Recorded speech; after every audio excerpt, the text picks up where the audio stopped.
शेतकरी मेलावा में आए हुए सभी सम्माननीय नागरिक बंधुओं, आज के सत्र के अध्यक्ष महोदय और मेरे भाई सरीखे श्री रवि कुमार राणा जी, आज के इस कार्यक्रम में मेरे ही तरह उपस्थित एक और प्रमुख वक्ता श्री चंद्रकांत वानखेड़े जी और आज के सत्र में आने वाले एक और प्रमुख वक्ता श्री हुस्नीचंद सांवला जी। मैं बहुत आभारी हूं आयोजन समिति का, जिन्होंने मुझे यहाँ आमंत्रित किया और गैर करार पेटेंट का विषय हमारे शेतकरी समाज को कितना धोखादायक है उसके बारे में बात करने का मौका दिया। मैं सबसे पहले भाई श्री रवि राणा का बहुत आभारी हूं, जिनके विशेष आग्रह पर मैं आपके बीच में हरिद्वार से आ सका, और उन्हीं के साथ डॉक्टर चौधरी का बहुत आभारी हूं कि उन्होंने बार बार फोन करके मुझे यहां आने के लिए प्रेरित किया। डॉक्टर चौधरी और श्री रवि कुमार राणा जी दोनों के विशेष आग्रह और प्रेम भरे निमंत्रण पर मैं आपके बीच आ सका। अपने भारत देश की सरकार ने सन 1995 में एक गैर करार नाम की अंतर्राष्ट्रीय संधि की। 1995 में भारत सरकार ने जो गैर करार नाम की संधि की वो 1 जनवरी को हुई और 1 जनवरी 1995 से ये संधि संपूर्ण भारत देश में लागू हुई। इस संधि को भारत सरकार ने जब किया था उस समय हमारे देश के प्रधानमंत्री थे श्री पीवी नरसिम्हा राव और हमारे देश के वित्त मंत्री थे डॉक्टर मनमोहन सिंह। इस समय संधि को लगे हुए, स्थापित हुए, चालू हुए करीब 13 वर्ष हो गया और 13 वर्ष के बाद ये संधि आज जहां तक पहुंची है तो भारत में प्रधानमंत्री हैं डॉक्टर मनमोहन सिंह और पीवी नरसिम्हा राव स्वर्गवासी हो चुके हैं। जब ये संधि हमारी सरकार ने की थी, गैर करार की, तो हमारे देश की संसद में हमारी सरकार ने कुछ माहिती दी थी और उसमें से एक माहिती ये थी कि ये जो संधि हो रही है गैर करार की, इससे हमारे शेतकरी समाज को बहुत फायदा होगा। हमारे देश के वर्तमान में जो वित्त मंत्री हैं और संधि के समय में जो वाणिज्य मंत्री थे उनका नाम है श्री प्रणब मुखर्जी। तो प्रणब मुखर्जी ने संसद में 1 जनवरी को एक बयान दिया था और 1995 में और ये कहा था कि इस संधि के लागू होने से भारत के शेतकरी समाज को बहुत लाभ होगा। इतना लाभ होगा कि हमारे शेतकरी समाज सभी श्रीमंत हो जाएगा। हमारी खेती के विषय में संधि के बारे में ये कहा गया था कि इस संधि को लागू करने से भारत की खेती का जो विकास दर है वो कम से कम 8 से 10% हो जाएगा। और एक माहिती दी गई थी वो ये कि ये संधि लागू होने से, गैर करार लागू होने से भारत के शेतकरी समाज को डॉलर बहुत ज्यादा मिलेगा, विदेशी मुद्रा में उनकी आमदनी बहुत बढ़ जाएगी और विदेशी मुद्रा हमारे भारतवासियों को, शेतकरी समाज को जास्ती मिलेगी तो शेतकरी समाज की गरीबी सब खत्म हो जाएगी। ऐसे करके इस संधि के बारे में और भी बहुत माहिती दी गई थी। भारत का विदेशी व्यापार बढ़ेगा और भारत का विदेशी व्यापार बढ़ के कम से कम 200 अरब डॉलर को क्रॉस कर जाएगा। विदेशी मुद्रा भंडार बहुत बढ़ जाएगा। भारत एक श्रीमंत और औद्योगिक देश हो जाएगा। संपूर्ण दुनिया में भारत की जय जयकार हो जाएगी। ऐसी बहुत सारी माहिती देकर ये संधि हमारी सरकार ने की थी। अब ये संधि किए हुए लगभग 13 वर्ष हो गए और संसद के बाहर भारत के लोगों को ये कहा गया था कि गैर करार लागू होने से खेती को और शेतकरी समाज को बहुत फायदा होगा। खेती का जो विकास दर है वो 8 से 10% हो जाएगा और शेतकरी समाज श्रीमंत हो जाएगा और हमारे देश के शेतकरी समाज द्वारा जो उत्पन्न खेती की वस्तुएं हैं उनको बाजार में बहुत अच्छा भाव मिलेगा और अंतर्राष्ट्रीय बाजार पेट हमारे लिए खुल जाएगा। हमारा जो भी खेती का उत्पन्न खराब हो जाता है हर वर्ष वो पूरे दुनिया के बाजार में बिकने लगेगा। ऐसी सारी अच्छी अच्छी बातें करके गैर करार को हमारी सरकार ने सही किया था। अब गैर करार सही हुए लगभग 13 वर्ष हो गए हैं। 13 वर्ष के बाद की स्थिति के बारे में मैं आपसे बात करना चाहता हूं कि जो सरकार ने कहा था अब वो 13 वर्ष के बाद कहां तक पहुंचा है। तो पहली माहिती जो मैं आपको देना चाहता हूं वो ये कि भारत सरकार ने जो खेती की विकास दर की बात की थी कि 8 से 10% हो जाएगी, गेट करार लागू होने के 13 साल के बाद हमारी खेती की विकास दर अब सिर्फ 4% के आसपास है। और आपको जानकर यह दुख होगा कि जिस दिन गेट करार को सही किया गया था 1 जनवरी 1995 को, उस दिन हमारी खेती की विकास दर 4.8% थी। अब खेती की विकास दर 4% रह गई है। माने गेट करार लागू होने के 13 साल में खेती की विकास दर कम हुई है, बढ़ी नहीं। दूसरी एक माहिती दूं कि जब गेट करार सही हुआ था 1995 में, तो हमारे देश में ऐसी एक भी खबर नहीं थी कि शेतकरी समाज को आत्महत्या करनी पड़ती है। गेट करार लागू होने के अब 13 साल में हमारे देश के शेतकरी समाज के हजारों शेतकरी आत्महत्या कर रहे हैं। हम जहां विदर्भ में रहते हैं, विदर्भ में तो शायद ही कोई जिला बचा होगा। अमरावती है, फिर वर्धा है, फिर बुल्ढाना है, फिर गढ़चिरौली है। विदर्भ के तो सारे जिले, एक भी जिला ऐसा बाकी नहीं है जहां शेतकरी समाज की आत्महत्या न हुई हो। और इस विदर्भ का एक बड़ा प्रतिनिधि समाचार पत्र है देशोन्नति। देशोन्नति ने तो बाकायदा एक मुहिम चला रखी है कि जब भी कोई शेतकरी आत्महत्या करता है, देशोन्नति वो अखबार है जिसके प्रथम पृष्ठ पर उसकी खबर छपती है। और वो काट काट कर मैं रखता रहता हूं। अभी तक हजारों शेतकरी आत्महत्या की खबर देशोन्नति के माध्यम से मेरे जैसे पाठकों को मिली है। और ये आत्महत्या हमारे शेतकरी समाज की विदर्भ में हो रही है। ये सिर्फ विदर्भ में नहीं है, आंध्र प्रदेश में भी शेतकरी समाज की आत्महत्या हो रही है। कर्नाटक में भी शेतकरी समाज आत्महत्या के रास्ते पर है। केरल में, तमिलनाडु में भी शेतकरी समाज आत्महत्या के रास्ते पर है। भारत के 12 से ज्यादा राज्यों से शेतकरी समाज के आत्महत्या करने की खबर मिलती है। 12 से ज्यादा राज्यों में शेतकरी आत्महत्या कर रहे हैं। बड़ा दुख है और अफसोस है और ये शर्मनाक है कि गेट करार जब साइन किया गया, गेट करार जब इस देश में लाया गया 1 जनवरी 1995 से, उस समय तक हमारे देश में शेतकरी आत्महत्या की खबरें ना के बराबर थी।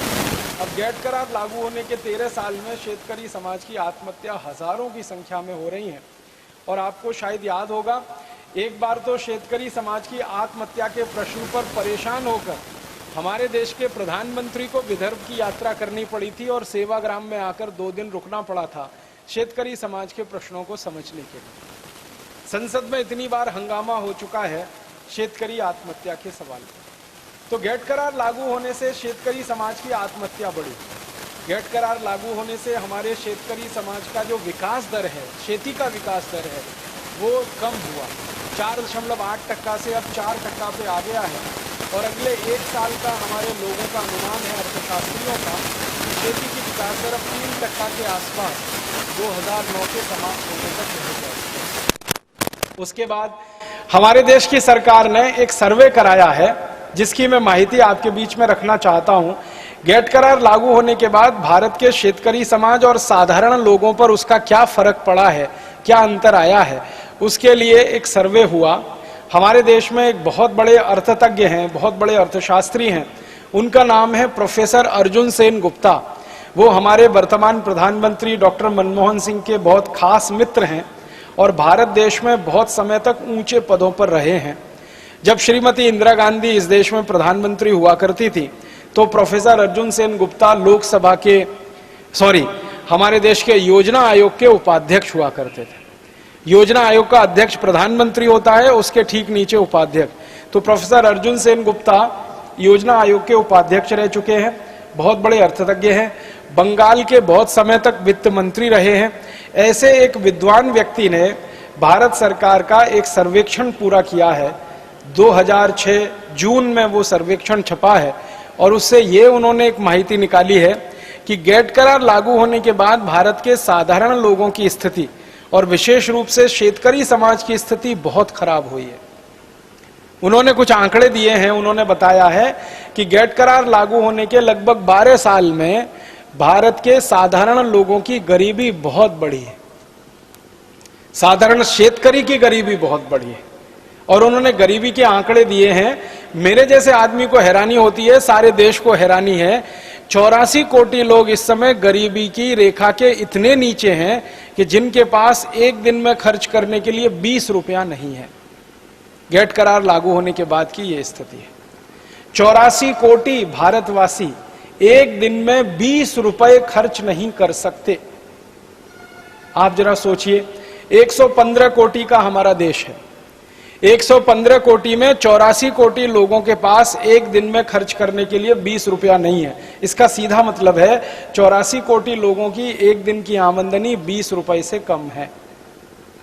और प्रोफेसर अर्जुन सेन गुप्ता की रिपोर्ट को ही आगे मैं बता रहा हूं कि 50 कोटि लोगों की तो एक दिन की आमदनी 10 रुपए से कम है। 50 कोटि लोग, और 25 कोटि लोगों की एक दिन की आमदनी 5 रुपए से कम है। और यह पिछले 12-13 साल में बहुत तेजी से हुआ है। गरीबी बहुत तेजी से बढ़ी है। फिर हमारे देश के प्रोफेसर अर्जुन सेन गुप्ता की ही कमेटी की रिपोर्ट है, वो ये कहते हैं कि गेट करार लागू होने के बाद छोटे छोटे जो उद्योग धंधे हैं, छोटे छोटे जो रोजगार करने के काम होते थे, वो बहुत तेजी से कम हुए हैं। छोटे उद्योग धंधे, रोजगार देने वाले सारे तंत्र धीरे धीरे खत्म हुए। और एक दो माहिती देता हूं, गेट करार लागू होने के 12 साल में हमारे देश का खेती का जो निर्यात है वो बहुत तेजी से गिरा है। हम जो खेती का निर्यात करते थे 1995 में, उस निर्यात से हमारी जो कुल आमदनी होती थी, आज वो आमदनी हमारी 20 से 25% कम हो चुकी है, खेती से होने वाली आमदनी। और ये आमदनी कैसे कम हुई है? 1995 में जब ये गेट करार लागू हुआ था तब $1 36 रुपए का था। अब गेट करार लागू हुए लगभग 12-13 साल हो गया, अब $1 लगभग 50 रुपए के बराबर है। तो हमारा मतलब क्या हुआ कि पहले हम खेती का कोई भी वस्तु 36 रुपए का बेचे तो हमें $1 की इनकम होती थी। अब 2009 में खेती की 50 रुपए की वस्तु बेचते हैं तब $1 की इनकम होती है। माने वस्तु हमारी जाती जाती है, डॉलर हमारे पास उतना ही आता है जो 1995 में आता था। अगर आप इसको टक्केवारी में निकालेंगे तो 36 रुपए डॉलर से अब 50 रुपए डॉलर हो गया। लगभग डॉलर की पोजीशन में 25 से 30% की गिरावट आई है। और यही गिरावट हमारे खेती से होने वाली आमदनी में भी आई है। और इसी गिरावट के कारण हमारे शेतकरी समाज को गरीबी और ज्यादा आई है। अब आपके मन में एक प्रश्न आएगा कि गेट करार लागू होने से ये शेतकरी समाज और खेती को नुकसान हुआ कैसे? मैं आपको एक छोटी सी माहिती देता हूं। गेट करार की बहुत सारी शर्तें हैं। गेट करार का मैंने बहुत अभ्यास किया, लगभग 10 से 12 साल। और उस अभ्यास के बाद सारे देश में मैंने 10,000 से ज्यादा व्याख्यान दिए गेट करार पर। गेट करार एक अंतर्राष्ट्रीय समझौता है जिसमें 155 देशों ने सही किया है। इसमें से 20 से 25 देश हैं जो बहुत श्रीमंत हैं, जैसे अमेरिका है, जैसे कनाडा है, जैसे ब्रिटेन है, जैसे फ्रांस है, जैसे जर्मनी है, जैसे स्विट्जरलैंड है, जैसे स्वीडन है। ऐसे 20 से 25 देश बहुत श्रीमंत हैं जो गेट करार में सही किए हैं। और बाकी के 125 देश बहुत गरीब हैं। बहुत गरीब देशों में जैसे बोत्सवाना एक देश है, बहुत ही गरीब देश है। अफ्रीका का देश है, बहुत ही गरीब है।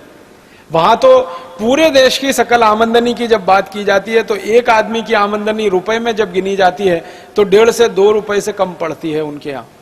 तो बोत्सवाना है, अफ्रीका के छोटे छोटे देश है, नाइजीरिया है, सोमालिया है, इथियोपिया है। फिर उसके बाद लैटिन अमेरिका के देश हैं, ब्राजील है, मैक्सिको है, चिली है, कोस्टारिका है, कोलंबिया है। फिर और साउथ ईस्ट एशिया के देश हैं। तो 125 देश तो बहुत गरीब है और 25 देश हैं जो बहुत श्रीमंत हैं। उनकी श्रीमंताई का अंदाजा आप लगा सकते हैं। अमेरिका जैसा श्रीमंत देश अपने शेतकरी समाज को दर वर्षी $400 अरब की सब्सिडी देता है। $400 अरब, $400 बिलियन। $400 अरब अमेरिका की सरकार अपने शेतकरी समाज को सब्सिडी देती है। इस सब्सिडी का मतलब मैं आपको समझाना चाहता हूं वो क्या है।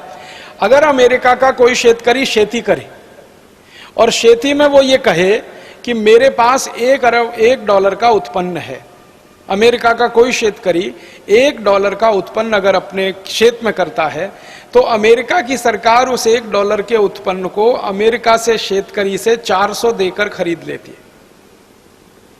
$400 देके खरीद लेती है। $1 का उत्पन्न वो $400 देके खरीद लेते हैं।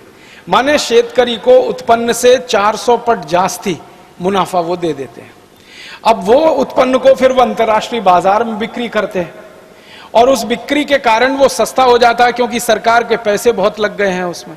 तो अमेरिका के शेतकरी का जो शेत उत्पन्न है वो अंतर्राष्ट्रीय बाजार में बहुत सस्ता आके बिकने लगता है। भारत में इसका उल्टा होता है।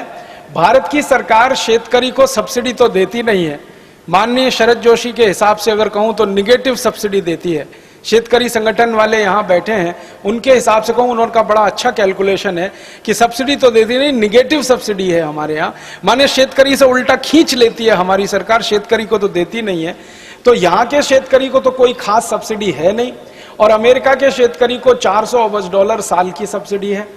आप सोचेंगे कि इतने असंतुलित जमाने में कैसे शेतकरी खड़ा रहे। हमारा शेतकरी खेती करता है, कर्ज लेता है, बैंक से कर्ज लेता है, बैंक के बाद उनकी सहकारी पत संस्थाओं से कर्ज लेता है, सहकारी पत संस्थाओं का कर्ज 14-15% के ब्याज पे पड़ता है, बैंक का कर्ज भी 7 से 8% के ब्याज पे पड़ता है।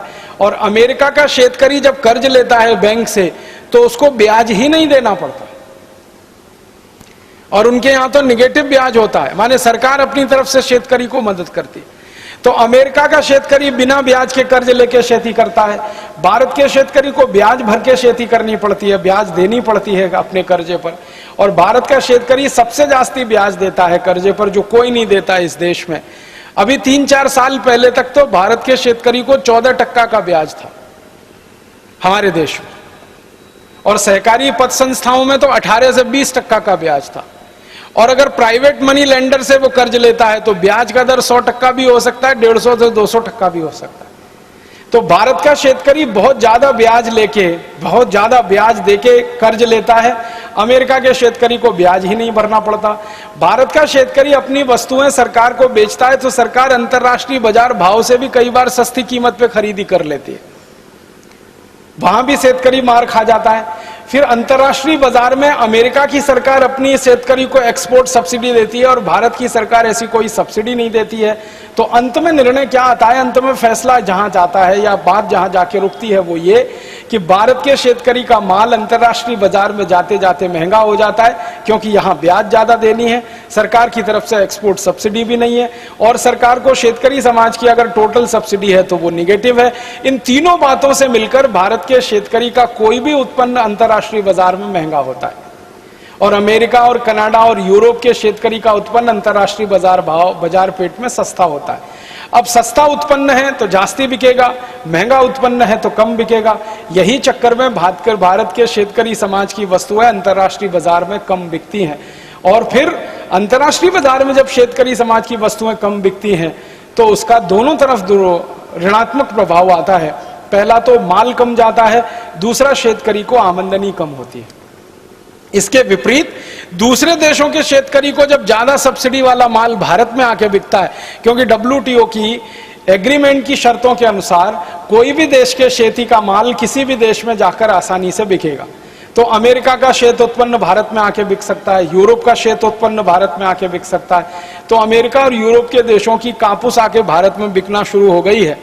अब अमेरिका की कापूस और यूरोप की कापूस भारत में आके बिकती है तो उसका बाजार भाव 1500 रुपए 1600 रुपए क्विंटल के आसपास होता है और भारत के शेतकरी समाज की जो कापूस होती है, खराब से खराब कापूस 1700-1800 रुपए क्विंटल की होती है।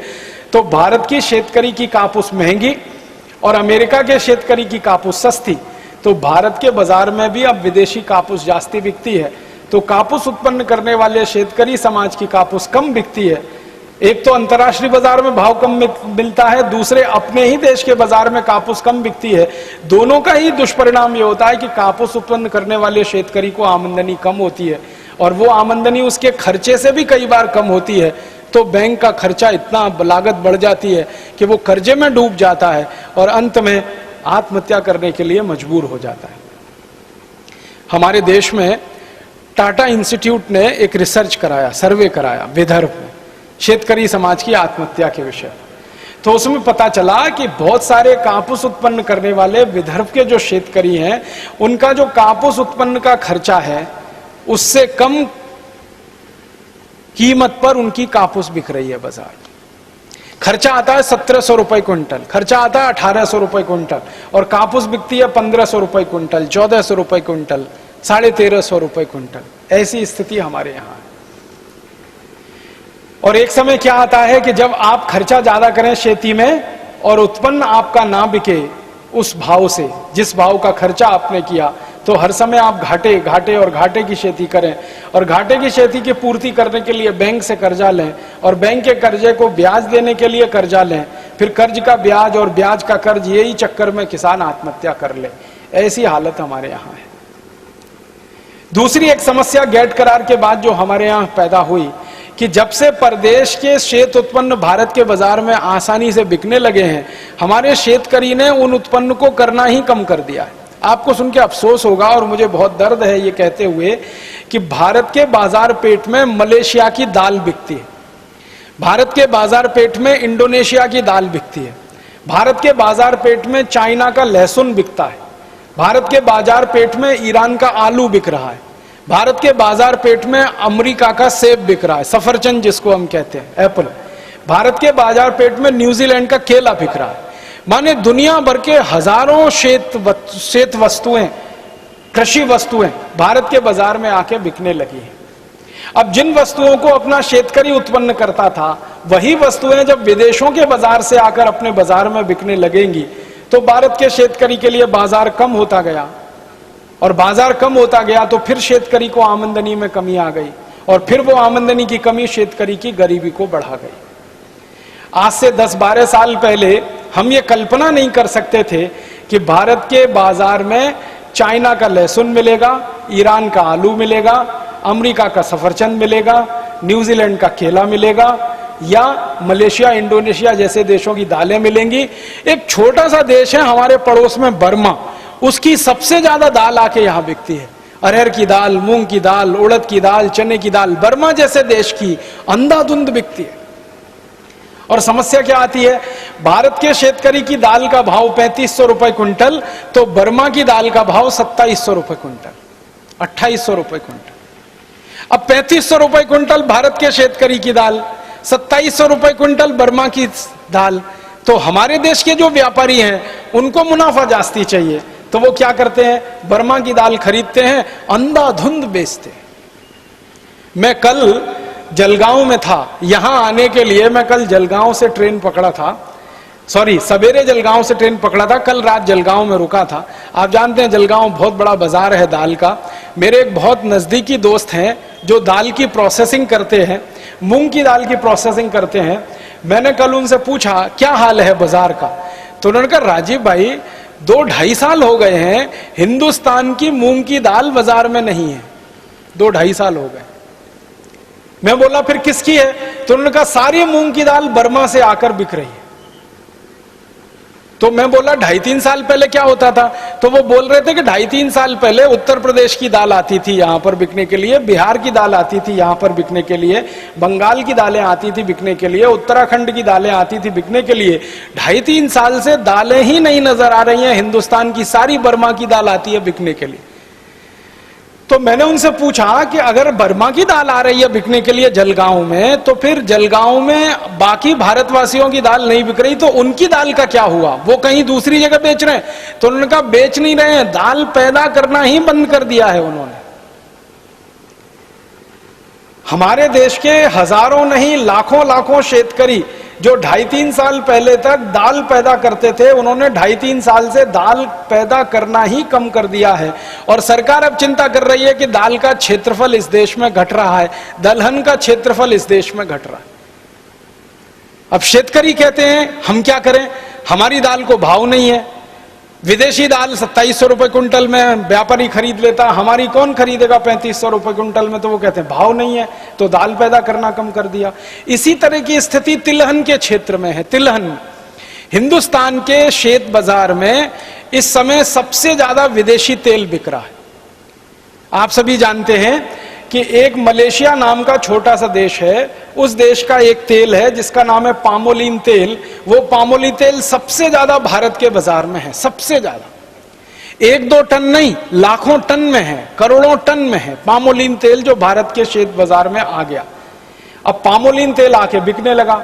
अब पामोलिन तेल का भाव भारत में आके पड़ता है 20 से 22 रुपए लीटर, और शेतकरी समाज जो उत्पन्न करके तेल देता है वो है 40 रुपए लीटर। अब भारत का शेतकरी सरसों का तेल करे 40 रुपए लीटर, नारियल का तेल करे 60 रुपए लीटर, तिलहन का तेल पैदा करे 90 रुपए लीटर, तो भारत में 40, 60 और 90 रुपए लीटर के आसपास तेल का भाव है। और विदेशी पाम तेल मिलता है 20 से 22 रुपए लीटर। तो सारे भारतवासी जो तेल बनाने वाले उद्योगपति हैं वो सब पामोलिन तेल धड़ल्ले से लाखों लाखों टन में इंपोर्ट कर रहे हैं और उस पामोलिन तेल को भेड़सेड़ करके मिलावट करके आपको बेच रहे हैं। आप बाजार से डिब्बाबंद जितना भी तेल लाके खाते हैं वो सब पाम तेल है। और आपको सुनकर हैरानी होगी, 4-5 साल पहले तक इस देश में ऐसा कानून था कि पाम तेल किसी भी दूसरे तेल में मिला के नहीं बेचा जा सकता। गेट करार और WTO के दबाव में अब कानून ऐसा है कि पाम तेल किसी भी तेल में मिला के बेचा जा सकता है। अब पाम तेल आ गया, वो वेजिटेबल ऑयल के साथ मिला के बेचा जा रहा है। आप बाजार से तेल खरीद के लाते हैं, किसी भी नाम का तेल खरीदो, रिफाइंड तेल के नाम से और डबल रिफाइंड तेल के नाम से बाजार में जितना भी तेल मिल रहा है वो सब पामोलिन तेल है। अब पामोलिन तेल हम खा रहे हैं, शेतकरी समाज खा रहा है। क्यों? क्योंकि शेतकरी समाज जो तिलहन पैदा करके बेचता था, शेतकरी समाज जो सरसों का तेल पैदा करके देता था या नारियल का तेल, उसको भाव नहीं है तो उन्होंने तिलहन पैदा करना कम कर दिया है। तो भारत में तिलहन का क्षेत्रफल भी लगातार घटता चला जा रहा है। दालें पैदा करना कम कर दिया, तिलहन पैदा करना कम कर दिया, तेल का उत्पन्न इस देश में कम हो गया, तो विदेशों से पाम तेल आकर बिकने लगा। अब वो पाम तेल के दो दुष्परिणाम हैं। एक तो जो शेतकरी नारियल करते थे, जो शेतकरी तिल पैदा करते थे, जो शेतकरी सरसों पैदा करते थे, उनको नुकसान। दूसरा नुकसान देश के खाने वाले लोगों को, जो पाम तेल खाएगा, मैं आपको स्टाम्प पेपर पे लिख के देता हूं, तुरंत हार्ट अटैक से मर जाएगा। क्योंकि पाम तेल के बारे में सारी दुनिया के जो रिसर्च हुए हैं वो ये बताते हैं, और ये डॉक्टर चौधरी के लिए मैं कहता हूं कि पाम तेल में सबसे ज्यादा ट्रांस फैट्स हैं, सबसे ज्यादा। और ट्रांस फैट्स वो फैट्स हैं जो कभी भी बॉडी में डिसॉल्व नहीं होते, किसी भी टेम्परेचर पर डिसॉल्व नहीं होते। और ट्रांस फैट्स जब बॉडी में डिसॉल्व नहीं होते तो वो फैट बढ़ता जाता है, बढ़ता जाता है, बढ़ता जाता है। और आपने सुना होगा कि जब फैट जरूरत से ज्यादा बढ़ जाता है तभी हृदय घात आता है और आदमी मर जाता है। जब फैट जरूरत से ज्यादा बढ़ जाता है तभी ब्रेन हेमरेज होता है और आदमी पैरालिसिस का शिकार हो जाता है।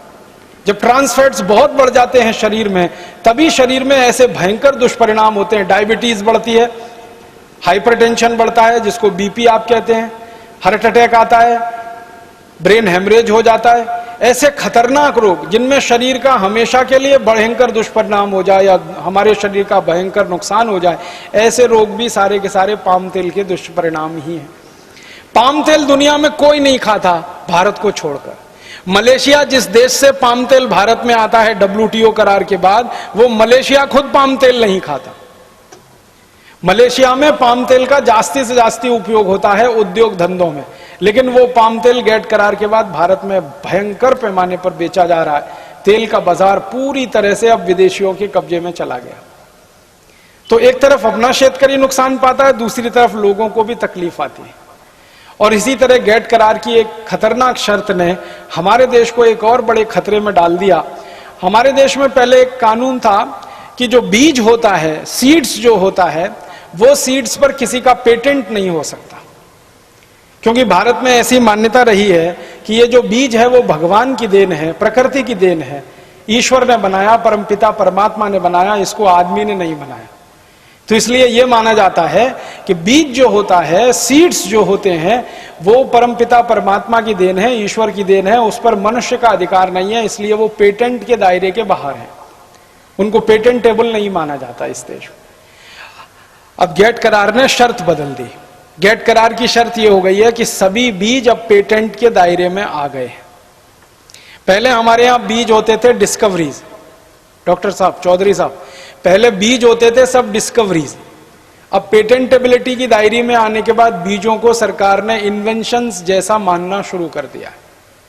और खतरनाक स्थिति यह बना दी है कि डिस्कवरीज और inventions both are patentable in our country now. On the basis of this GATT agreement. ये गेट करार के आधार पर अब डिस्कवरीज भी पेटेंटेबल हैं, इन्वेंशंस भी पेटेंटेबल हैं। तो सीड और बीज जो पहले पेटेंट के दायरे के बाहर थे, अब वो पेटेंट के दायरे में आ गए। जब बीज पर पेटेंट नहीं होता और बीज पर पेटेंट होता, उसमें फर्क क्या होता है, मैं एक उदाहरण से समझाता हूं। पेटेंट का माने होता है पूरा अधिकार उत्पादन करने का, बेचने का और मुनाफा कमाने का। मैं आपको एक उदाहरण से समझाता हूं। मेरे हाथ में एक पेन है। अगर मैं ये कहता हूं कि ये पेन पर मेरा पेटेंट है, इसका मतलब यह है कि इस पेन को मैं ही बनाऊंगा और मैं ही बेचूंगा और मैं ही मुनाफा कमाऊंगा। दूसरी कोई कंपनी इस पेन को ना बना सकती है, ना बेच सकती है, ना मुनाफा कमा सकती है। अगर मैं ये कहता हूं कि इस पेन पर मेरा पेटेंट नहीं है और किसी का भी पेटेंट नहीं है, तो इसका मतलब यह है कि इस पेन को कोई भी कंपनी बनाएगी, कोई भी कंपनी बेचेगी, कोई भी कंपनी मुनाफा कमाएगी। अगर इस पेन पर पेटेंट नहीं है तो इस पेन को बनाने वाली हजारों कंपनी होंगी, और अगर इस पेन पर पेटेंट है तो इसको बनाने वाली एक ही कंपनी होगी। अब अगर हजारों कंपनी ये पेन बनाती है तो आप सोचो, उन हजारों कंपनियों में आपस में प्रतियोगिता होती है, कंपटीशन होता है, तो ये पेन सस्ते से सस्ता मिलेगा। लेकिन कोई एक कंपनी अगर ये पेन बनाती है तो उसकी अकेले की मोनोपोली है, अकेले का एकाधिकार है, तो वो जितने चाहे उतने रुपए में बेचेगी और जितना चाहेगी उतना मुनाफा इस पेन पर वो कंपनी कमाएगी। अब हमारे यहां बीज के क्षेत्र में ऐसा हो गया। पहले ऐसा होता था कि हमारे शेतकरी समाज बीज बनाते थे और बीज से बीज हमारे यहां हजारों साल से बनता चला आया। हमारे यहां परंपरा ऐसी रही है कि एक बार हमने खेती की, खेती में बियारण डाला, उस बियारण से उत्पन्न आया, उस उत्पन्न में से थोड़ा बियारण हमने अगले साल की खेती के लिए रख लिया, फिर उसको बियारण के रूप में डाला, फिर उत्पन्न आया, फिर तीसरे साल के लिए हमने बियारण उसमें से निकाल लिया, फिर चौथे साल के लिए। इस तरह से बियारण, बीज से बीज बनता था। इसको सीड मल्टीप्लिकेशन कहा जाता है और यह भारत में हजारों साल पुराना है। इससे खेती के हजारों बीज विकसित हुए हैं। आपको सुन के हैरानी होगी, भारत दुनिया में अकेला देश है जहां की खेती में 1,50,000 से ज्यादा चावल के बियारण रहे। 1,50,000 बीज चावल के, सीड्स 1,50,000 है। गेहूं के हजारों किस्म इस देश में रहे, कापूस के सैकड़ों किस्म इस देश में रहे, ऊस के सैकड़ों किस्म इस देश में रहे। तो बीज में विविधता बहुत रही है और उस विविधता के आधार पर ये बीज बनते रहे और भारत में बिकते रहे। अब हमारे यहां क्या हो गया, गेट करार की शर्त के बाद पेटेंट का दायरा आ गया बीज में। अब व्यवस्था ऐसी हो गई है कि कोई एक कंपनी बीज बनाएगी, जितने साल उसका पेटेंट बीज पर रहेगा, दूसरी कोई कंपनी वो बीज नहीं बनाएगी। एक ही कंपनी का बीज है जो आपको खरीदना पड़ेगा और उपयोग करना पड़ेगा। परिणाम क्या हुआ, अमेरिका की बड़ी बड़ी बीज कंपनियां आ गई। एक अमेरिका की कंपनी आ गई, उसका नाम है पायनियर। दूसरी अमेरिका की कंपनी आ गई, उसका नाम है सीजेंटा। तीसरी अमेरिका की कंपनी आ गई एली लिली। चौथी एक यूरोप की कंपनी आ गई यूनिलीवर।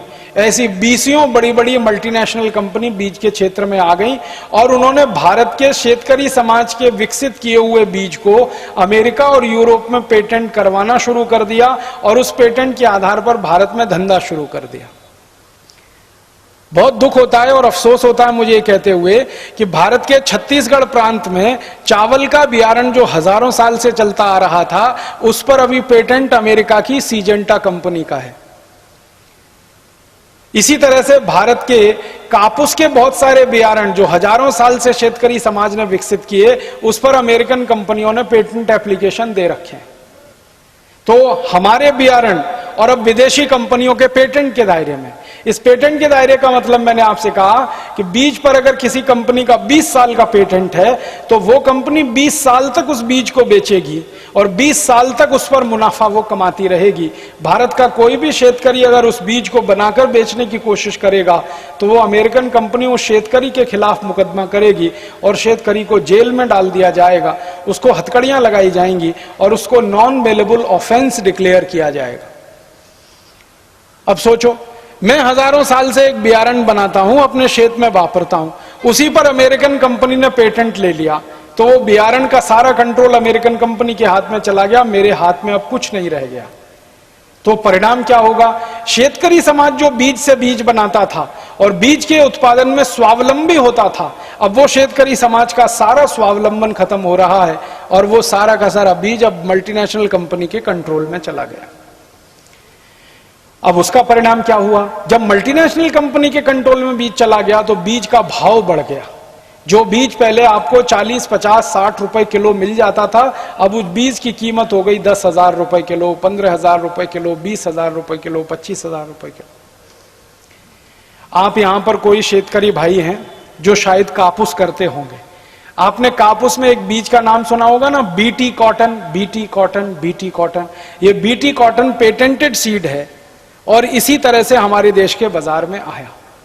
परिणाम क्या हुआ कि जो सामान्य रूप से कॉटन का बीज हमें मिलता था, अभी वो 10 पट, 15 पट, 20 पट, 25 पट, 30 पट महंगा हो गया बीटी कॉटन के नाम।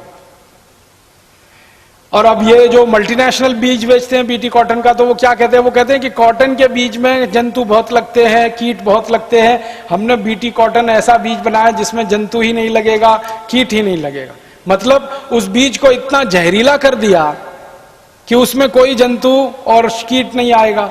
और वो जहरीला बीज जब आप खेत में डालेंगे और खेत में से उसका कॉटन उत्पन्न होगा और गलती से आपकी गाय और भैंस उस खेत में चली गई तो वो तुरंत वहीं बैठ जाएगी और 2-3 दिन के बाद वो वहीं मर जाएगी, उठकर नहीं आ सकती। मैं संपूर्ण भारत देश में प्रवास करता हूं। पिछले साल में हरियाणा और पंजाब में 1 महीने के प्रवास पे था। तो हरियाणा में और पंजाब में मैंने 2 जिले देखे, एक जलंधर जिला देखा पंजाब में और हरियाणा में पानीपत।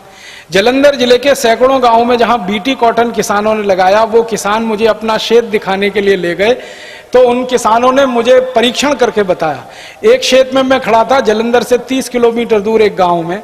एक शेतकरी आया, उसने कहा देखो ये कितना जहरीला बीज है बीटी कॉटन का। फसल खड़ी हुई थी, उस खेत में उसने मार मार के जबरदस्ती से एक भैंस को अंदर डाल दिया खेत में। वो जा नहीं रही थी लेकिन धक्का दे दे के डाल दिया। थोड़ी देर के बाद वो भैंस चलते चलते बैठ गई। फिर वो मुझे भैंस के पास लेके गया। भैंस को बैठने के बाद मैंने देखा उसकी गर्दन टेढ़ी हो गई। गर्दन टेढ़ी हो गई तो उसने, अब शेतकरी ने कहा अब ये उठेगी नहीं यहां से। मैंने कहा क्यों? उसने कहा अब ये गई। हम रात को उसके घर में जाके सो गए, सवेरे आके देखा तो भैंस बिल्कुल बेहोश पड़ी थी और दूसरे दिन आके देखा तो वो भैंस मरी हुई थी। वो शेतकरी ने कहा कि मेरे गांव में सैकड़ों भैंसें ऐसे मरी हैं, बीटी कॉटन के खेत में भैंस घुस गई, जिंदा वापस नहीं लौटी। बीटी कॉटन के खेत में अगर कोई गाय घुस गई, जिंदा वापस नहीं लौटी। बकरी घुस गई, जिंदा वापस नहीं लौटी। इतना खतरनाक, इतना जहरीला बीज ये बीटी कॉटन के नाम पर सारे देश में भेजा गया। शेतकरी को ये उल्लू बनाया, मूर्ख बनाया कि इससे उत्पन्न जास्ती मिलेगा। लेकिन शेतकरी को यह नहीं बताया कि जो उत्पन्न जास्ती मिलेगा वो जास्ती खर्चे के बाद मिलेगा। पहले कॉटन उत्पन्न करने का जो खर्चा आता था उससे खर्चा अब 2 पट और 3 पट हो गया। तो खर्चा आपका 2 पट और 3 पट करा दिया। फिर उसके बाद उत्पन्न थोड़ा जास्ती मिला तो आप उस तरह से घाटे में ही रहे, कोई फायदा नहीं हुआ उसमें। और जो शेतकरी ने बीटी कॉटन लगाया आंध्र प्रदेश में, पंजाब में, हरियाणा में, पश्चिमी उत्तर प्रदेश में, गुजरात में, वो सब शेतकरी अभी रो रहे हैं और परेशान हो रहे हैं। एक तो उनके जानवर बीमार हो रहे हैं, दूसरा उनके खेत की मिट्टी पहले से ज्यादा तकलीफ हो गई है। मराठी का एक शब्द इस्तेमाल करूं तो मिट्टी नापीक होना शुरू हो गई है। ये WTO के खतरे हैं और धोखे हैं हमारे देश में। अब कोई भी मल्टीनेशनल कंपनी आएगी, कोई भी बीज लाएगी। अब एक अमेरिकन कंपनी आ रही है, वो बीटी कॉटन की तरह से बीटी ब्रिंजल लेके आ रही है। बीटी बैंगन, बैंगन को बीटी बना दिया। अब वो बैंगन बाजार में आएगा, आप शेतकरी अपने गांव में खेत में उसे लगाएंगे, माटी आपकी नापीक होगी और वो बैंगन आपने गलती से खा लिया भाजी पाले के रूप में, सब्जी के रूप में, तो आपका शरीर भी नापीक हो जाए। दुनिया के जिन देशों में बीटी ब्रिंजल को बैन किया गया, वहां के लोगों का कहना है और वैज्ञानिकों का कहना है कि जो देश में बीटी ब्रिंजल चला, नपुंसकता सबसे ज्यादा बढ़ी। लोगों ने जिसने भी खाया नपुंसकता बढ़ी।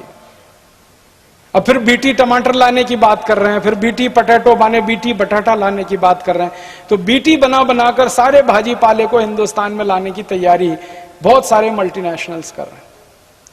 तो एक तरफ शेतकरी समाज को तकलीफ, हमारी माटी को नापीक बनाने की साजिश या षड्यंत्र, और दूसरी तरफ शेत का जो उत्पन्न बढ़े उससे भी ज्यादा उसका खर्चा बढ़े, हमारे देश में ये चल रहा है। और एक छोटी सी आखिरी बात और कहता हूं कि WTO जब से आया 1995 से, तब से मैंने भाव देखना शुरू किया, एक एक साल का भाव मैंने इकट्ठा किया।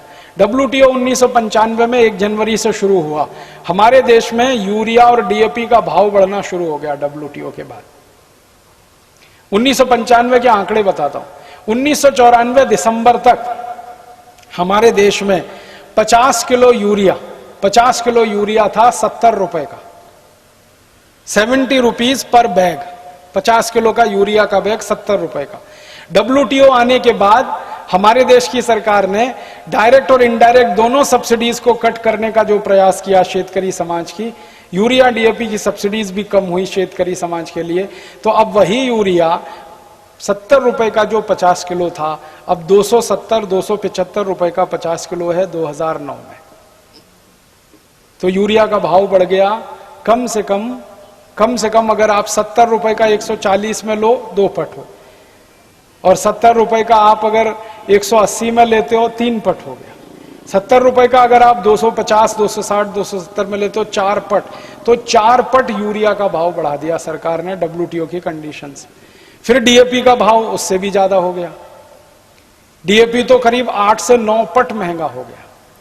जब WTO लागू हुआ था हमारे देश में तो 1 लीटर डीजल था 17 रुपए 35 पैसे का, अब 1 लीटर डीजल है 35 रुपए का, माने डीजल का भाव दुप्पट हो गया WTO के आने के बाद। अब शेतकरी जो सबसे ज्यादा वापरता है वो यूरिया, दूसरे नंबर पर DAP, तीसरे नंबर पर डीजल। तो यूरिया, DAP, डीजल जो शेतकरी का सबसे जास्ती खर्चा है, वही 4 पट, 8 से 10 पट और दुप्पट महंगा हो। तो शेतकरी का खर्चा भी 4 पट, 8 से 10 पट महंगा हो गया। खर्चा जास्ती हो गया, महंगा जास्ती हो गई खेती, यूरिया DAP महंगा हो गया, डीजल महंगा हो गया, तो खेती का उत्पन्न खर्चा ज्यादा हो गया, लागत खर्च ज्यादा हो गया, कॉस्ट ऑफ प्रोडक्शन ज्यादा हो गया, और अंतरराष्ट्रीय बाजार से सस्ती खेती वस्तुएं आने लगी। मैंने आपसे कहा WTO की कंडीशन पहले ऐसी थी, मैंने पहले WTO नहीं था तो बाहर से आने वाले शेत उत्पन्न पर हम टैक्स लगा के उसको महंगा बनाते थे। अब WTO की शर्तों के बाद बाहर से आने वाले खेती के उत्पन्न पर जास्ती टैक्स नहीं लगा सकते, वो जास्ती महंगा नहीं हो सकता, वो सस्ता आके बाजार में बिकता है। तो भारत के शेतकरी का शेत उत्पन्न महंगा और बाहर से आने वाले शेतकरी, अमेरिका यूरोप के शेतकरी का शेत उत्पन्न सस्ता, तो सस्ता शेत उत्पन्न भारत के बाजार में आके ज्यादा बिकेगा, तो शेतकरी अपने का उत्पन्न कम बिकेगा। तो वही उत्पन्न कम बिकने से खेती का जो लागत, खेती का जो विकास दर है, जो WTO आने के पहले 4.8% था, अब वो विकास दर 4% से भी कम है। 2009 तक आते आते वो 3% रह जाएगा। माने शेतकरी समाज और ज्यादा गरीब और गरीब होता चला जाएगा। तो हमारी सरकार तो WTO की नीतियों में ऐसी फंसी है जो शेतकरी समाज को ज्यादा गरीब बना रही है और शेतकरी समाज की तकलीफें ज्यादा बढ़ा रही है। तो आप बोलेंगे अब क्या करना चाहिए? तो मैं मेरे व्याख्यान के अंत में यही आपसे कहना चाहता हूं कि सारे शेतकरी समाज को मिलकर अभी 2 काम करने चाहिए। पहला काम तो यह करना चाहिए कि जो सरकारों ने WTO एग्रीमेंट किया, जिन सरकारों ने WTO की शर्तों को हमारे शेतकरी समाज पर लाद दिया, ऐसी सरकारों को सबक सिखाना चाहिए। ऐसे नेताओं को, ऐसे पुढ़ारियों को सबक सिखाना चाहिए जिन्होंने WTO इस देश के ऊपर थोप दिया और इस देश के शेतकरी को मरने के लिए स्थिति में डाल दिया, आत्महत्या करने की स्थिति में डाल दिया। ये सोचिए आप, कितनी विडंबना है कि लोगों का पेट भरने वाला शेतकरी खुद भूखा रह जाए और आत्महत्या करने के लिए मजबूर हो जाए। सारे देश का पेट भरने वाला शेतकरी खुद भूखा रहे और आत्महत्या करने के लिए मजबूर हो, बेवश हो। ये कितनी बड़ी विडंबना है जो इस देश की आजादी के 60 साल में हमको देखनी पड़ रही है। ये उस देश में देखनी पड़ रही है जिस देश में खेती की प्रधानता हमेशा से रही है। ये उस देश में देखनी पड़ रही है जहां के प्रधानमंत्रियों ने जय जवान जय किसान का नारा दिया है। उस देश के किसानों को आत्महत्या करनी पड़ रही है। तो अभी तो 2 ही काम हैं जो कर सकते हैं आप, और उसको रास्ते को ठीक कर सकते हैं, बदल सकते हैं इन परिस्थितियों को। पहला तो हमारी सरकारों के ऊपर दबाव बनाना कि ये जो WTO एग्रीमेंट है, ये जो गेट करार है, या तो इसकी शर्तों को बदलो, नहीं तो गेट करार को रद्द करो, हमें ये नहीं चाहिए। अगर इसकी शर्तें नहीं बदलती हैं तो जिन शर्तों पर गेट करार लागू है ये तो हमें नहीं चाहिए। ये समाज के बीच में से आवाज आने की जरूरत है और मुझे तो ऐसा लगता है कि इस आधार पर हमारे देश में बड़े आंदोलन करने की जरूरत है। और बड़े आंदोलन वो कौन करेगा? वो आप सब मिलकर शेतकरी समाज के लोग ही करेंगे। हम सब उसमें सहयोग करेंगे, हम सब उसमें सहभागी बनेंगे। तो शेतकरी समाज के बीच में से ये आवाज आनी चाहिए कि WTO करार की खेती विषय की जो शर्तें हैं, इन शर्तों को या तो पूरी तरह से बदल दो, नहीं तो गेट करार को रद्द कर दो, हमें ये नहीं चाहिए। तब आप बोलेंगे अगर हम गेट करार रद्द कर देंगे तो सारी दुनिया में अकेले पड़ जाएंगे, अलग थलग हो जाएंगे। ऐसा कुछ नहीं है। मैं आपको माहिती के लिए बताता हूं, गेट करार एक मल्टीलैटरल एग्रीमेंट है, बहुपक्षीय समझौता है, जिसमें बहुत सारे देशों के साथ मिलकर एक साथ व्यापार किया जाता है। दूसरा व्यापार का और एक रास्ता है दुनिया में। एक तो व्यापार होता है वो मल्टीलैटरल है, बहुपक्षीय है। एक तो व्यापार होता है वो बाइलैटरल है, द्विपक्षीय है। तो हम मल्टीलैटरल व्यापार नहीं करेंगे, बाइलैटरल करेंगे। इसमें तकलीफ क्या है? और हमारा बाइलैटरल व्यापार मल्टीलैटरल से ज्यादा अच्छा होगा। द्विपक्षीय समझौते करेंगे, एक एक देश के साथ समझौते करके व्यापार करेंगे। कैसे होगा? मान लीजिए हमारे देश में बहुत जास्ती मात्रा में चाय उत्पन्न होती है, कॉफी उत्पन्न होती है, और यूरोप के देशों में चाय और कॉफी की बहुत ज्यादा जरूरत है, लेकिन उनके यहां उत्पन्न नहीं होती है। तो हमारी चाय कॉफी का व्यापार हम यूरोप के देशों के साथ द्विपक्षीय स्तर पर करेंगे और उसमें हमारा रेट फिक्स करेंगे, ना कि उनके रेट पर बेचेंगे। क्योंकि हमें गरज नहीं है, उन्हें गरज है हमारी चाय और कॉफी की। अगर यूरोप के देशों को भारत की चाय कॉफी पीने को नहीं मिलेगी तो वो मर जाएंगे, क्योंकि ठंडी इतनी ज्यादा है उस देश में कि उनका ब्लड प्रेशर इतना लो हो जाता है और उसमें मृत्यु की संभावना सबसे तीव्र हो जाती है। इसी तरह से और एक उदाहरण देता हूं। तिलहन हमारे देश में सबसे अच्छी क्वालिटी का है पूरी दुनिया में। इतना अच्छा तिल जो भारत में होता कहीं नहीं होता। और सारे अरब देशों में तिल का तेल खाने की परंपरा है।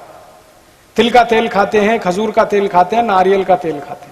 तो जिन देशों को तिल का तेल चाहिए और हमारे पास तिल बहुत अधिक मात्रा में हो, तो हम भाव तय करके द्विपक्षीय आधार पर समझौता करके वो तेल बेचेंगे। उसमें भाव भी अच्छा मिलेगा और हमारी इज्जत और सम्मान भी ज्यादा बढ़ेगा दुनिया।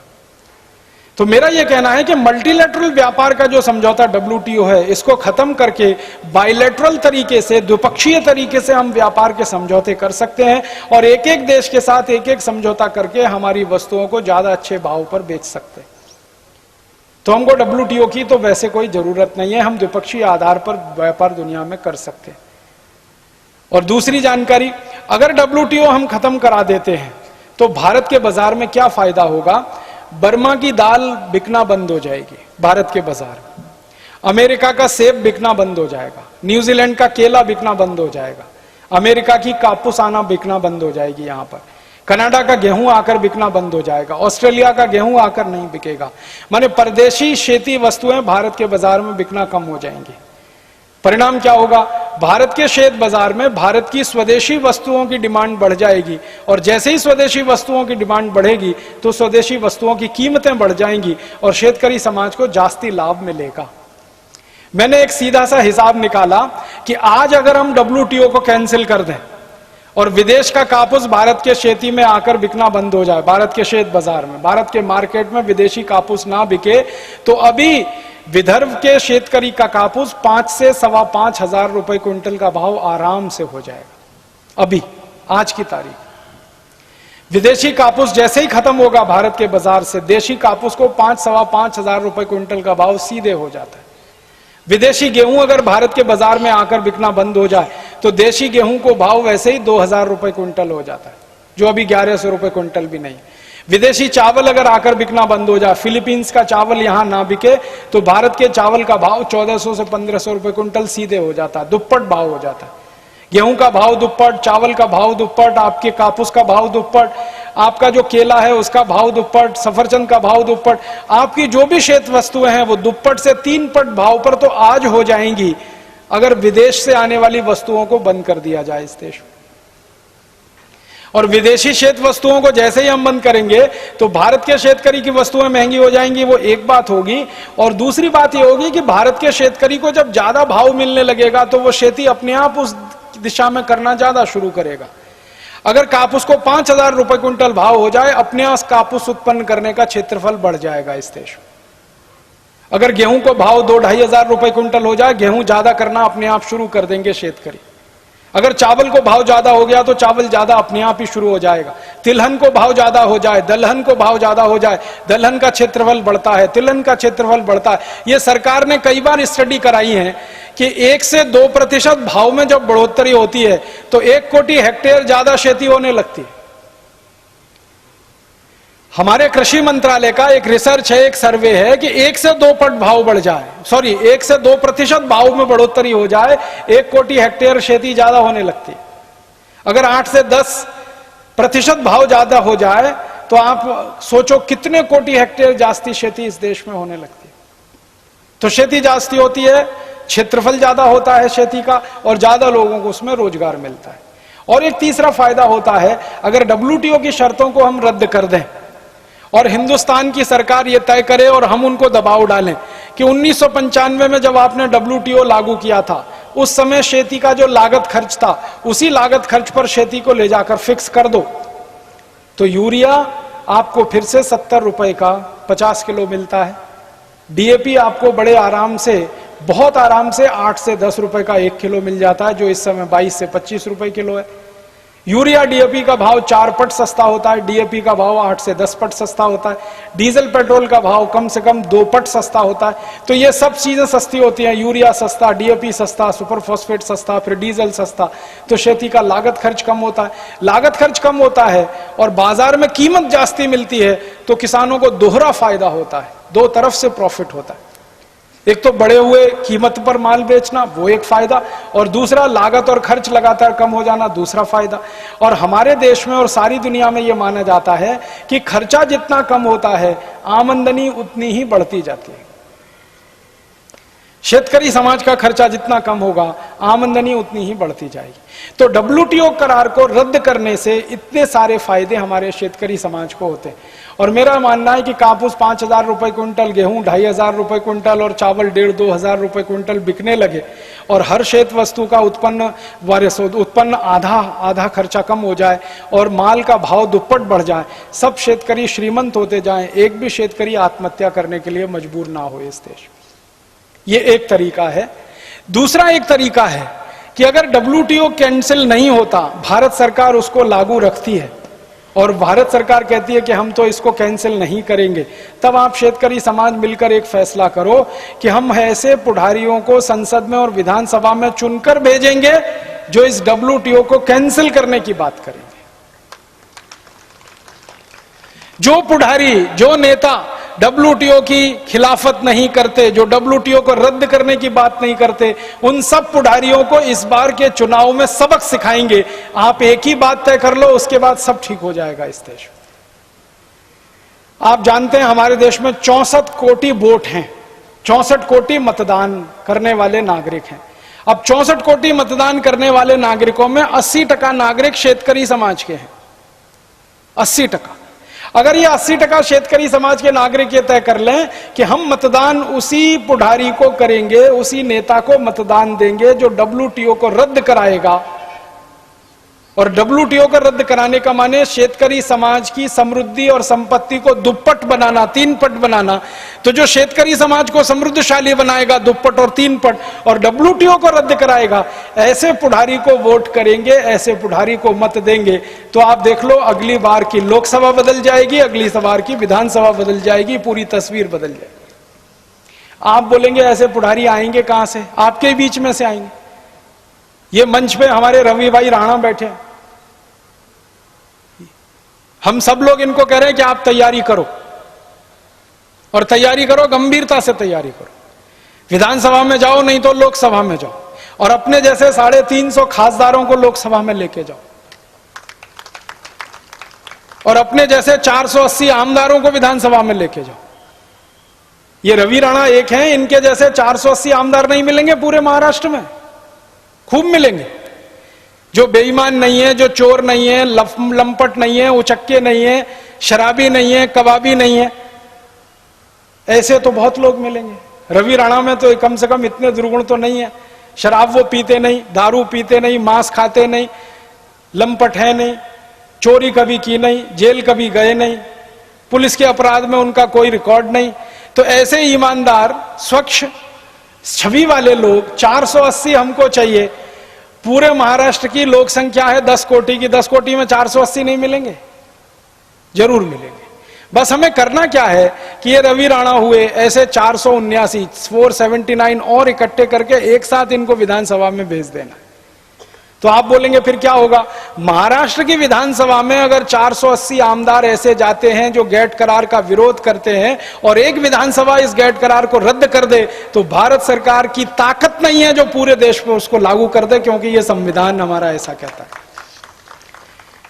हमारे संविधान में बिल्कुल स्पष्ट लिखा हुआ है कि भारत की विधानसभाओं ने अगर गेट करार को अमान्य किया, रद्द किया, कैंसिल किया, तो सरकार लागू नहीं करा सकती, क्योंकि भारत एक फेडरल स्टेट है, संघीय राज्य है, जिसमें विधानसभाओं की भी ताकत लोकसभा के बराबर है। तो अभी तो लोकसभा का चुनाव आ रहा है 2 महीने के बाद, तो 2 महीने के बाद लोकसभा का चुनाव आएगा और आपके मतदार संघ से जो भी व्यक्ति खासदार है उसको आप सीधे सवाल पूछोगे, देखो भाई 13 साल से ये गेट करार हमारे देश में आया, आपने गेट करार को रद्द करने के लिए पिछले 13 साल में क्या किया और आने वाले 5 साल में आप क्या करेंगे, तभी हमारा वोट आपको मिलेगा। जिस दिन आपने वोट को गेट करार के सवाल से जोड़ दिया, उसी दिन खासदारों को झक मार के कहना पड़ेगा कि हाँ हम गेट करार को रद्द करेंगे। अगर तुम रद्द करोगे तो स्टाम्प पेपर पर लिख के दो, पूरे पब्लिक के सामने घोषणा करो कि मैं लोकसभा में जाने के बाद गेट करार को रद्द कराने के लिए काम करूंगा।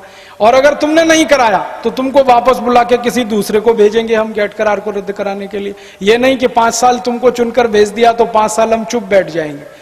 तुमने अगर काम नहीं किया तो तुमको वापस बुलाएंगे, दूसरे को भेज देंगे, तीसरे को भेज देंगे। तो गेट करार को रद्द कराने वाले खासदार चाहिए लोकसभा में, गेट करार को रद्द कराने वाले आमदार चाहिए विधानसभा में। और अब के बार के चुनाव में आप इस बात का ध्यान रखिए कि जो लोग गेट करार का विरोध करते हैं, जो मल्टीनेशनल का विरोध करते हैं, जो विदेशी कंपनियों का विरोध करते हैं, भारत के शेतकरी समाज को समृद्ध बनाना चाहते हैं, खेती को संपन्न बनाना चाहते हैं, उन्हीं को वोट करिए। और मेरा आपको हाथ जोड़कर निवेदन है कि वोट करते समय पक्ष को ध्यान में मत रखिए, व्यक्ति को ध्यान में रखिए, क्योंकि पक्ष कई बार बेईमान हो जाते हैं। हम पक्षों को एक बात के लिए चुनकर भेजते हैं कि इस काम को करने के लिए जा रहे हैं, जब वो वहां पहुंच जाते कहते हैं ये नहीं हो सकता, कुछ और बताओ, ये नहीं हो सकता, कुछ और बताओ। फिर वो अपने मूल मुद्दे सब भूल जाते हैं, फालतू फालतू काम करना शुरू कर देते हैं। इसलिए पक्षों को वोट मत करिए, व्यक्तियों को वोट करिए। कोई बहुत अच्छा कामदार है, कोई बहुत अच्छा खासदार है, लेकिन उसका पक्ष खराब है, तो भी आप उस आमदार और खासदार को वोट करिए, क्योंकि पक्ष को आपने अगर वोट किया तो पक्ष तो नागनाथ और सांपनाथ हैं, दोनों ही डसेंगे, चाहे जिससे डसवा लो अपने आप। आजादी के 60 साल में यही हुआ है। इसलिए व्यक्तियों को चुनिए, और व्यक्तियों को चुनते समय उनकी कुछ विशेषताएं हैं जो ध्यान में रखिए कि वो व्यक्ति कितना ईमानदार है, कितना चरित्रवान है, रात को रोज दारू पी के तो नहीं सोता है, रात को कोई खराब काम तो नहीं करता है, गलत काम तो नहीं करता है, परस्त्री गमन तो नहीं करता, परवेश्या गमन तो नहीं करता। ऐसी बातों को चुनकर अगर आप ध्यान देंगे तो अच्छे लोग चुनकर जाएंगे, और अच्छे लोग हमेशा अच्छे ही काम करते हैं। बुरे लोगों को चुनकर भेजेंगे, वो बुरे काम ही करेंगे। अभी तो आप ऐसा चुनाव करते हैं कि एक व्यक्ति है, उसने 100 मर्डर किए, दूसरे ने 90 मर्डर किए, आप 90 वाले को वोट दे देते हैं। वो 90 वाला जब चुनकर जाता है तो वो 150 मर्डर करा देता है, वो उसका बाप निकलता है पिछले वाले का। ऐसा चुनाव बंद कर दीजिए। और स्वामी रामदेव जी ने अभी भारत स्वाभिमान करके अभियान शुरू किया है, उसका तो ये मुद्दा है, ईमानदार, चरित्रवान, पारदर्शी, साहसी, पराक्रमी। ये 5 सूत्र हैं, ईमानदार, चरित्रवान, साहसी, पराक्रमी और पारदर्शी। ऐसे गुण जिसमें भी हैं वो सबको चुनवाकर संसद में भेजना, लोकसभा में, विधानसभा में भेजना। इसके लिए भारत स्वाभिमान मंच बना दिया, अभियान शुरू कर दिया उन्होंने। मैं उसी अभियान का एक कार्य करने वाला व्यक्ति हूं। हमारे रवि भाई राणा भी उस अभियान के साथ जुड़े हुए हैं। यहाँ बहुत सारे जो पतंजलि योग समिति के कार्यकर्ता बैठे होंगे वो भी उस अभियान के अंग हैं।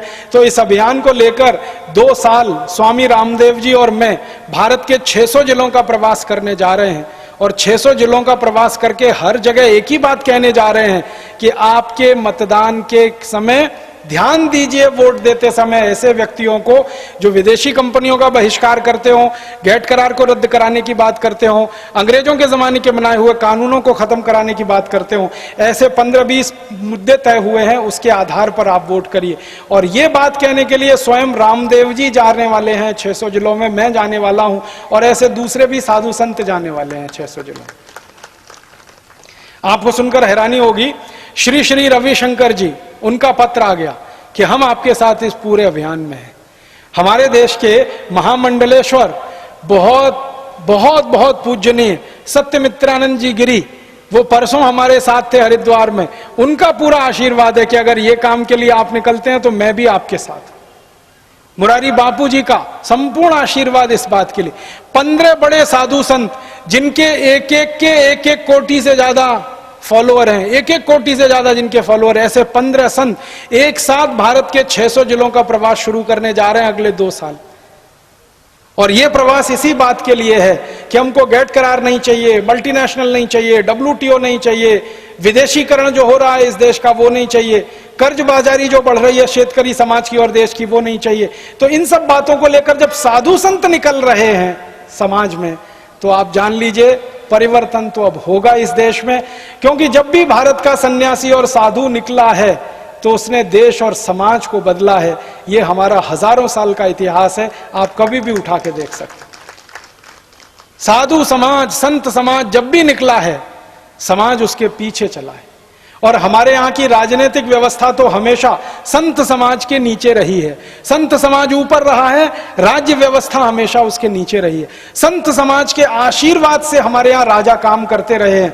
आपको मालूम है, भारत के महान महान राजा चंद्रगुप्त विक्रमादित्य, हर्षवर्धन, सम्राट अशोक, समुद्रगुप्त, ये जितने बड़े महान महान चक्रवर्ती सम्राट हुए, इन सबका नियम था कि दरबार में अगर कोई साधु आ गया तो ये राजा अपना सिंहासन छोड़ता था और साधु उस सिंहासन पर बैठता था। मतलब साधु के लिए, सन्यासी के लिए सिंहासन खाली है, राजा उसके चरणों में बैठता था। इसका मतलब यह है कि साधु समाज, संत समाज और धर्म सत्ता हमारी राज्य सत्ता को निर्देशित करती थी। तो जब तक भारत की धर्म सत्ता राज्य सत्ता को निर्देशित करती थी तब तक भारत सोने की चिड़िया था। चंद्रगुप्त विक्रमादित्य का समय देख लो, भारत सोने की चिड़िया था। समुद्रगुप्त का समय देख लो, भारत सोने की चिड़िया था। हर्षवर्धन का समय देख लो, भारत सोने की चिड़िया था। सम्राट अशोक का समय देख लो, भारत सोने की चिड़िया था। जब जब धर्म सत्ता ऊपर रही है, राज्य सत्ता नीचे रही है, भारत सोने की चिड़िया रहा। लेकिन जब विदेशियों का हमला हुआ और विदेशियों ने आकर यहां पर साम्राज्य स्थापित कर लिया तो धर्म सत्ता पीछे चली गई, राज्य सत्ता ऊपर आ गई। तब से भारत नीचे रसातल में गिरता ही जा रहा है, गिरता ही जा रहा है, गिरता ही जा रहा है, गिरता ही जा रहा है। और इतना गिर गया है कि अब उठने के लिए लोगों को भरोसा खत्म हो गया है कि ये देश फिर से उठ सकता है। गरीबी बढ़ी, व्यभिचार बढ़ा, पापाचार बढ़ा, अत्याचार बढ़ा, भ्रष्टाचार बढ़ा। जब से हमारा समाज पीछे हो गया, राज्य सत्ता आगे हो गई, धर्म सत्ता नीचे आ गई, राज्य सत्ता ऊपर हो गई, सारी गड़बड़ी हो गई। अब फिर से धर्म सत्ता आगे आ रही है। स्वामी रामदेव जी धर्म सत्ता के प्रतीक हैं। स्वामी सत्यमित्रानंद गिरी जी धर्म सत्ता के प्रतीक हैं। महामंडलेश्वर जितने इस देश में धर्म सत्ता के प्रतीक हैं। हमारे देश के जितने भी ऐसे महान महान, मुरारी बापू धर्म सत्ता के प्रतीक हैं, आसाराम बापू धर्म सत्ता के प्रतीक हैं। तो ये धर्म सत्ता के प्रतीक ऐसे बड़े साधु पुरुष सन्यासी सब एक साथ इकट्ठे हो रहे हैं। 3 अप्रैल को हरिद्वार में एक बड़ा सम्मेलन होने जा रहा है, उसमें घोषणा होने जा रही है। उस सम्मेलन के बाद ये घोषणा होगी और सारे देश में इन साधु संतों के प्रवास शुरू हो जाएंगे। अगले 2-3 वर्षों में आप देखेंगे नए नए लोग निकल कर आएंगे, नए नए पुढ़ारी निकल कर आएंगे, नए नए खासदार निकलेंगे, नए नए आमदार निकलेंगे, जो इन साधु संतों के आशीर्वाद से संसद और विधानसभाओं में जाएंगे और देश की व्यवस्था परिवर्तन करने का काम शुरू हो जाएगा। तो मैं आपको ये व्यवस्था परिवर्तन के काम के लिए निमंत्रण देने आया, आपको निवेदन करने आया कि आप भी इस अभियान में जुड़ जाइए, शामिल हो जाइए। भारत स्वाभिमान का जो अभियान शुरू हो रहा है, आप भी इसके सक्रिय सदस्य बन जाइए। इसके सदस्य बनने के लिए जो भी माहिती है वो आपको यहाँ पतंजलि योग समिति के लोग दे देंगे, रवि भाई राणा भी आपको माहिती दे देंगे। उसके माहिती पत्रक हैं, वो आप ले जाकर ध्यान से पढ़ लीजिए। माहिती पत्रक भरकर आप उनको जमा कर दीजिए। जमा करके आप भी हमारे साथ सदस्य हो जाएंगे, फिर आप भी इस जिम्मेदारी में आ जाएंगे और आप भी इस काम को आगे बढ़ाने के लिए हमारे साथ कंधे से कंधा मिलाकर इस लड़ाई को लड़ेंगे और इस लड़ाई को जीतेंगे। मैं ये कहते हुए मेरा व्याख्यान समाप्त कर रहा हूं कि इस WTO के खिलाफ की लड़ाई को, मल्टीनेशनल के खिलाफ की लड़ाई को हम लड़ेंगे और जीतेंगे, लड़ेंगे और जीतेंगे, लड़ेंगे और जीतेंगे। आप सभी का आभार, बहुत धन्यवाद।